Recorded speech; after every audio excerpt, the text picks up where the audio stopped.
克赤大桥危险了，北约1000发导弹已经抵达乌克兰，克里米亚或许会成为下一个目标。俄罗斯防空系统倾巢而出，荷兰追加2亿援助资金，希腊遇援乌爱国者，乌克兰开始自主生产装甲车，美军推出无人战车。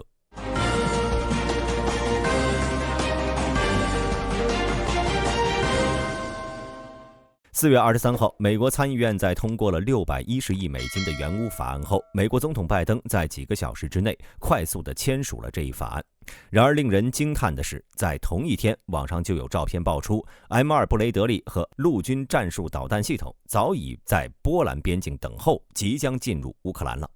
美国消息人士透露，北约计划在2024到25年内向乌克兰援助超过1000枚陆军战术导弹系统。2022年8月，克里米亚空军基地被袭击，当时有人就猜测乌克兰已经获得了 ATACMS， 并且用于了该次袭击。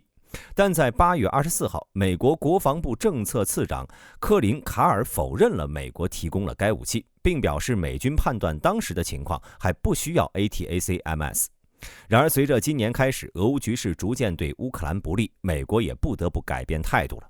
根据美联社爆料，4月24号，一位不愿意透露姓名的美国官员表示，乌克兰首次开始使用美国秘密提供的远程弹道导弹，并在上周轰炸了克里米亚的俄罗斯军用机场，并且摧毁了包括 S-400 在内的先进防空系统。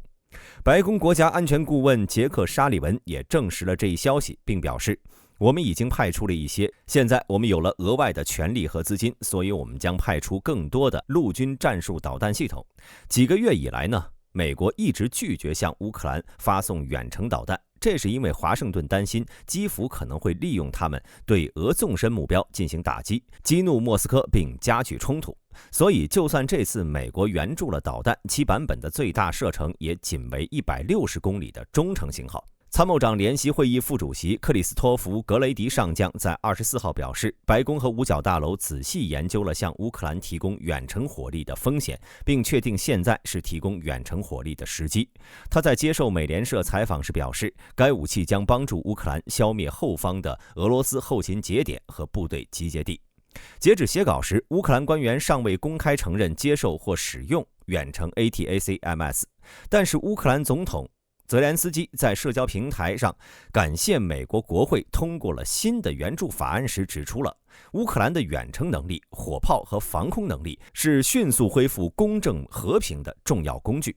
而在面对俄罗斯即将在5月开启的大规模攻势，乌军很难在正面抵御俄军攻势，但是乌军呢，可以通过声东击西的方式分散俄军的注意力，从而减小现在的压力。目前已经有多个军事博主声称，乌军将使用该导弹轰炸俄军在克里米亚地区的军事设施，包括弹药库、机场，甚至是克赤大桥。一旦克赤大桥被打断，那么克里米亚将和俄本土失去联系。同时，乌克兰南部战区大量的俄军补给也需要通过克赤大桥，届时俄军在乌克兰的战略部署将会出现非常大的麻烦。大兵认为，现在虽然俄罗斯来势汹汹，但北约军援的及时抵达将是乌克兰手中一张不可忽视的王牌。如果俄军不在近期解决防空问题，导致在开战后补给线被乌军截断，所谓的大规模进攻只能变成无根浮萍般的孤军深入。2024年4月23号，俄罗斯国防部长绍伊古宣布，将在乌克兰部署更先进的防空导弹系统，包括 S-500 型、S-400 型、S-300V4 型、Buk M3 维京和 Toro M2U 防空系统，要让乌克兰前线的防空力量翻上1倍。很明显，北约大量的导弹援助使得俄军不得不极大程度地加强在边境地区，尤其是克里米亚的防空能力。这次事件的主角呢，毫无疑问是 S-500 普罗米修斯导弹系统。它是由俄罗斯国防公司金刚石安泰开发的最新一代地对空导弹系统。根据俄罗斯消息人士称， S-500 可以使用 S-400 的零件，旨在拦截高达200公里高度的洲际弹道导弹。S-500 还能够摧毁地球大气层外的低轨道卫星。S-500 能够摧毁最远600公里范围内的空中目标，并同时与多达10个目标交战。该系统能够摧毁高超音速和弹道导弹目标，响应时间仅为3到4秒，比 S-400 的9到10秒是要短得多。还有更大的雷达范围。2024年2月22号 ，S-500 进行了射击测试，展示了其拦截和摧毁高超音速目标的能力。而 S-400 系统能够在400公里范围内拦截飞机、无人机以及弹道导弹和巡航导弹等目标，可以同时跟踪和瞄准多达160个物体，是世界上最先进的防空系统之一。S-500 呢，旨在与 S-400 无缝集成，创建一个多层防御网，增强防空覆盖范围。而 Book M3 型和 Toro M2U 型则属于中近程防空系统，主要是用于拦截无人机、巡航导弹以及其他中短程目标。大兵认为，在这个关键时期，俄罗斯加强防空系统无外乎是以下几个原因。首先呢，最近一段时间 FPV 和巡飞弹的使用次数明显增加，这些精准的飞翔小炮弹让缺乏弹药的乌克兰能够对俄军的进攻形成有效的阻拦。而在即将开启的大规模攻势中，俄军需要以雷霆手段取得战线上的明显突破，不可能再允许部队被空袭拖慢脚步。其次，北约对乌克兰的新一轮军援包括大量远程火力，这可能会导致如今俄军的防空火力过饱和，俄军必须在此时做出防备。最后当然是要加强对俄军基础设施的保护。几个月来呢，乌克兰开始有目的地袭击俄罗斯的能源设施，这可谓是卡住了俄罗斯的脖子。虽然俄罗斯坦克够多，但没有汽油，这些坦克不过是一堆废铁。正如大兵开头所说，如果克里米亚出问题，俄军将首尾不能兼顾。当然，公开防空火力的部署情况也是情报战的一部分。俄军可能是在此时故意放出烟雾弹，干扰乌军空袭目标的选择。不过，在北约全球监控系统的帮助下，俄军的任何大规模部署都会被共享给乌军，所以说俄军的战略欺骗没有什么意义。随着英国之后，荷兰也推出了具体的援乌计划，价值2亿欧元。荷兰国防部长卡伊萨·奥隆格伦在24年4月19号的北约乌克兰理事会会议上宣布，荷兰将向乌克兰提供超过2亿欧元的支持。这项援助旨在加强该国的防空和炮兵能力，以应对该国面临的持续军事侵略。这笔资金的细节包括了 1.5 亿欧元用于购买德国库存的防空系统，剩下的6000万欧元将用于购买专门对抗无人机的短程防空系统。除此之外呢，爱沙尼亚和捷克也承诺向乌克兰提供火炮弹药。就在这场会议上呢，北约秘书长斯托尔滕贝格指出，其他成员国也承诺增加对乌克兰的军事支持，预计未来几周将宣布新的援助。这些承诺表明了北约对乌克兰的支持和努力。自2022年开始，荷兰就在对乌军援中扮演着重要角色。23年8月，荷兰承诺向乌克兰派遣42架 F-16，荷兰专门拨款了 1.5 亿欧元用于采购飞机的弹药。而在海面上，荷兰向乌克兰提供31艘各类的军用舰艇，用于增强乌克兰在黑海的实力。22年6月，荷兰提供鱼叉 AGM-84导弹，增强了乌克兰的反舰作战能力。防空方面，荷兰在23年4月援助了2套爱国者导弹发射器以及弹药。在火炮和装甲方面，荷兰的贡献呢，包括8门155毫米 PZH-2000 榴弹炮、42辆 T-72 以及200多辆装甲车。大兵认为荷兰的2亿军援只是个开始，在美国的带动下，其他北约国家也势必再次会对乌克兰展开军事援助。正如北约秘书长斯托尔滕贝格所说的，最快在几周内就会有新的援助抵达乌克兰，这将极大程度地改变乌军现在的艰难处境。接下来我们再来关注一下恰西夫亚尔的情况。4月24号，俄罗斯军队继续对恰西夫亚尔发动进攻行动，但前线没有明显的变化。俄罗斯第98空降师加入战斗序列。一名乌克兰营指挥官透露，虽然俄罗斯在过去1周对伊万尼夫斯克的进攻没有成功，但俄罗斯军队正在巴赫穆特附近集结部队，以补充损失并组建新的突击群。一名在恰西夫亚尔作战的乌克兰士兵告诉《华尔街日报》，俄罗斯军队通常试图在黎明和黄昏时分前进，此时无人机能见度低，但对俄军来说，虽然他们带有夜视仪，但视野依旧很差。俄罗斯第102摩托化步兵团、第217空降团、第1307摩托化步兵团、第88摩托化步兵旅在恰西夫亚尔附近协同作战。2024年4月24号，乌克兰国防部长乌梅罗夫来到乌克兰前线，